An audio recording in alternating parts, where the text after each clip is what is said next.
and then get out, chain the cars together. So it was a well thought out plan, a well organized plan.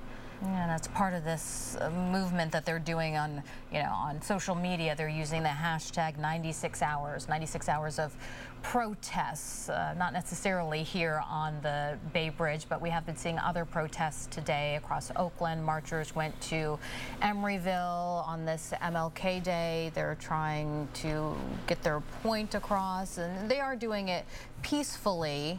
But some of the marchers from Oakland went to Emeryville, and that happens to be where last year police shot and killed a woman who was suspected of shoplifting. So a lot of people are trying to get their point across on this day. Which, they've done so thus far in a very peaceful way, which of course is appropriate on this holiday. It was a hallmark of Dr. King's teachings and practices as he organized civil disobedience around the country. Yeah.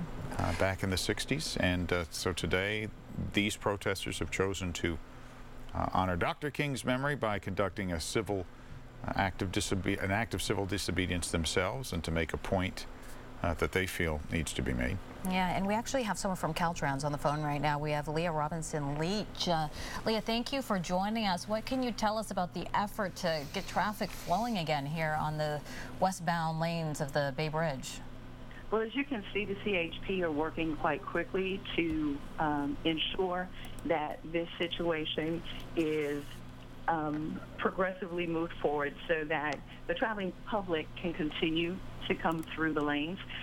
We want to, emphasize that the safety of both the protesters, the CHP, the traveling public, our workers as well, is our priority. And so in an effort to do that, the CHP, as you can see, have worked very strategically in gaining access of the cars, cutting the protesters away from each other so that we can do everything to move traffic along.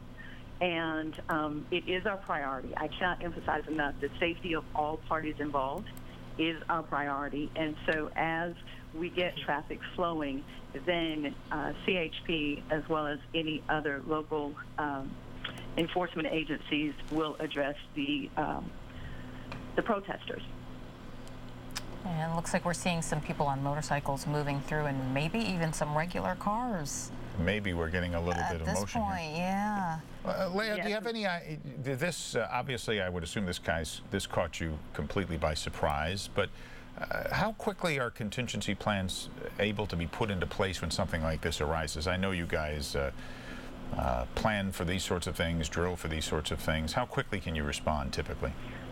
Well, we can respond within a few moments. The bridge is constantly being surveyed and watched for both cars that are disabled as well as any other unusual activity. So we have our processes in place so that any challenging circumstances can be immediately addressed, both by Caltrans, our tow trucks, as well as our CHP enforcement component, because we work right along with them.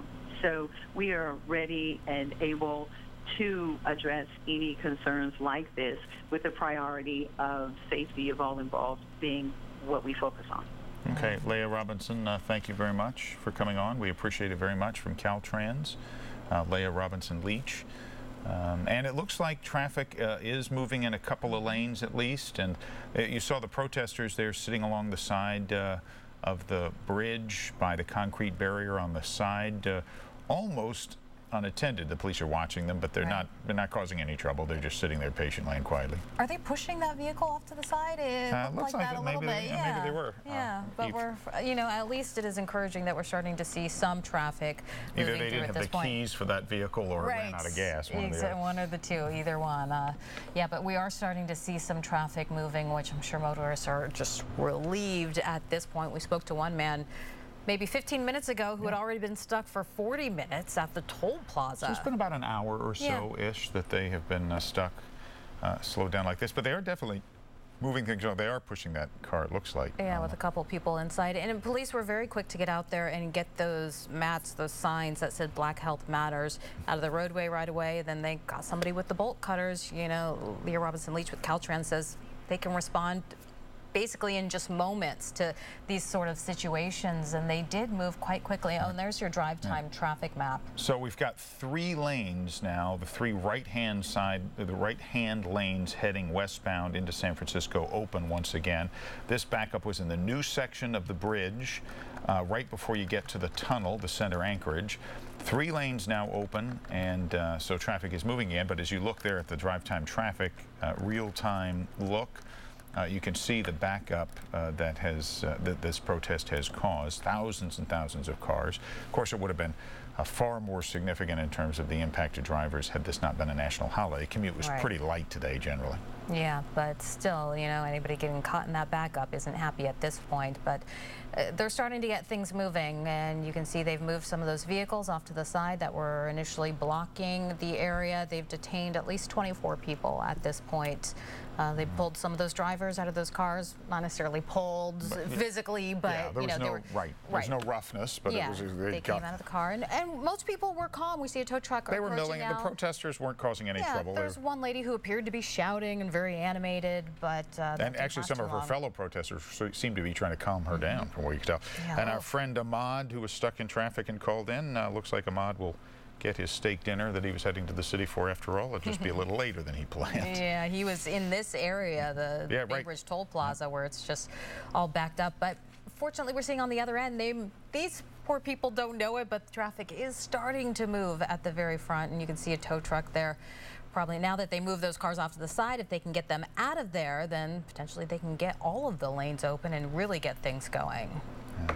Probably make them better if they would get free tolls for the day, just because they can. that might make people happier. Let's suggest that to Caltrans.